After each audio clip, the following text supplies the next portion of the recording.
Gagawa tayong pancake ngayon. Medyo malapot siya. So hindi natin pwede damihan ng ano, so, marami ng ano. Kasi nilagay natin gatas dito is Alaska Evap. Pero malapot pa rin. Dagdagan natin ng konting tubig. Ayan na, nagdagdag na tayo ng konting tubig.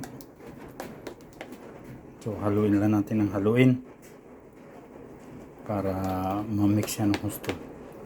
Saka tayo magsakala ng ano, pancake. Haluin lang natin ng haluin.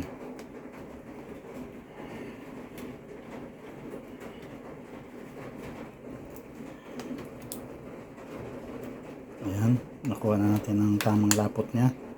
Kanina sobra lapot, ngayon okay na siya. Pwede na tayo magsalang.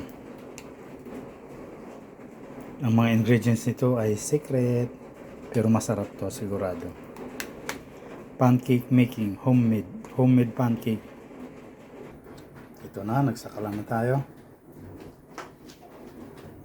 Meron tayong ano, nagawa isa. Yan.